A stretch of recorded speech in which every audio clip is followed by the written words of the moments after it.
Junior doctor పై అత్యాచారం హత్య రాష్ట్ర వ్యాప్తంగా సంచలనం రేపుతుంది. అయితే నెల్లూరు జిల్లాతో పాటు రాష్ట్రంతో కూడా భారీ ర్యాలీలు ధర్నాలు చేస్తున్నారు. అయితే ఇప్పటి కూడా దాదాపు 10 రోజులైన నిందితులు కూడా గుర్తించిన పరిస్థితి కూడా లేదు.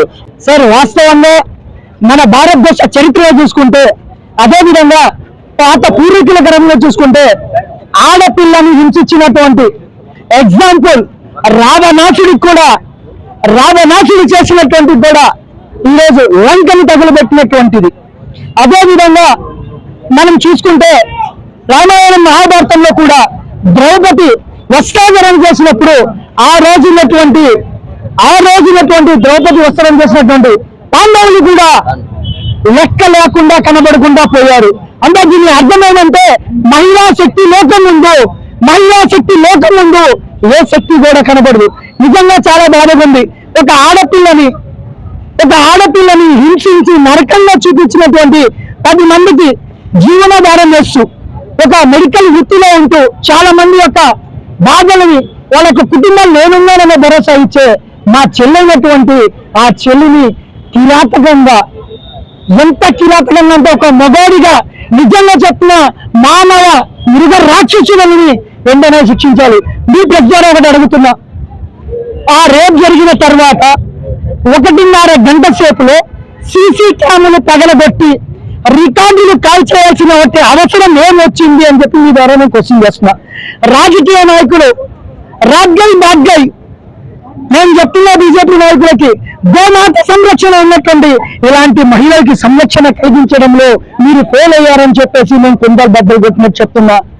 దేశ్కి భరోసా మహిళలైతే ఈ రోజు మా బిడ్డలను కానీ మా చెల్లెలను కానీ మాకు సంబంధించిన మా కుటుంబాలని రోడ్ల మీద వదిలిపెట్టి ఉద్యోగాలకు పంపించాలన్నా, చదువులకు పంపించాలన్నా భయమని వణుకులో పుట్టే విధంగా ఆ రోజు జరిగినటువంటి సంఘటన రేపు చేస్తే ఒక్కడిని అరెస్ట్ చేసి బుద్ధిగా ఆ రాజకీయ నాయకుడు కుటుంబానికి సంబంధించిన అందరినీ దాచిపెట్టి ఒక్కడిని అరెస్ట్ చేసి మా కంటి పిలుపు చూపించాలనుకుంటున్నారు.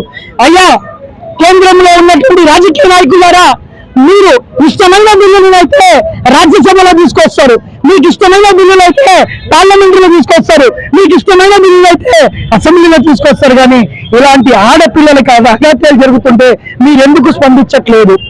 మీ ఇళ్లలో బిడ్డలు సుఖంగా ఉన్నారని ఆలోచిస్తున్నారా? ఇలాంటి నరహంతకులు మీ ఇంట్లో బిడ్డల్ని సైతం కూడా చంపడానికి సిద్ధంగా ఉన్నారు. కాబట్టి మా యొక్క కోరిక ఒకటే, రాజ్యాంగం రచించినటువంటి డాక్టర్ బిఆర్ అంబేద్కర్ గారు ఆ కాలంలో ఇలాంటి మానవ మృగాలు లేవు కాబట్టి ఆ రాజ్యాంగాన్ని రచించారు. కానీ చట్ట సవరణకు వచ్చి వాళ్ళకి ఆదాయం వచ్చే బిల్లులు సవరణ చేస్తున్నారు. కానీ మహిళల మీద రేపులు చేసి, మహిళల మీద యాసిడ్ దాడులు చేసి, మహిళల్ని హింసించే వాళ్ళ మీద ఎటువంటి చట్ట సవరణ చేయట్లేదు. మా డిమాండ్ ఒకటే అండి, జేఏసీ తరపు నుంచి మా డిమాండ్ ఒకటే, చట్ట సవరణ చేయాలి.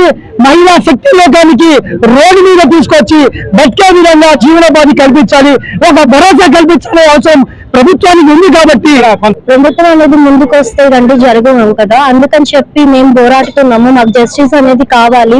ఇలాంటి ఆడపిల్లలకు జరిగింది ఏ ఆడపిల్లకి కూడా జరగకూడదు. మాకు జస్టిస్ అనేది కావాలండి.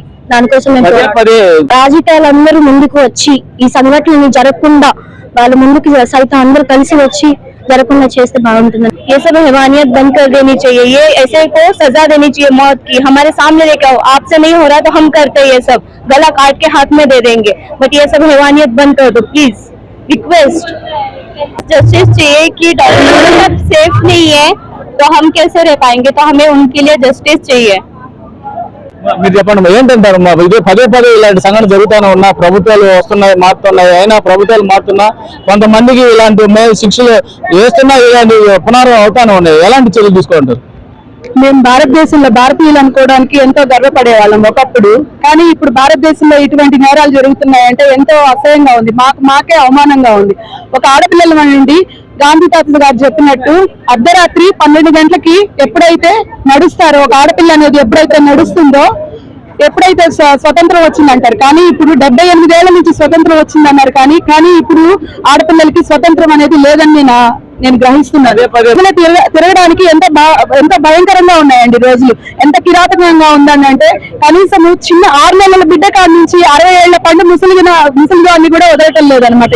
ఇటువంటి మనుషులు, ఇటువంటి మగవాళ్ళు ఉన్నంత వరకు ఇది ఇలాగే కొనసాగుతుంటుంది. కాబట్టి దీనికి కఠిన నిర్ణయాలు తీసుకోవాలండి. శిక్షలు ఇటువంటివి కాదండి. ఎప్పుడైతే ఇటువంటి ఉన్మాదులు ఉన్నారో వీళ్ళని నిలువున అప్పటికప్పటికే స్పాట్ లో వాళ్ళని తగలబెట్టేసేయాలండి. ఇలాగాని ఎప్పుడైతే గవర్నమెంట్ అనేది ఇట్లాంటి నిర్ణయాలు తీసుకుంటుందో ఇటువంటి ఇంకా ఇతర సైకోలు ఎవరు కూడాను మనకి ఇటువంటి వాళ్ళు ఎవరు పుట్టరండి.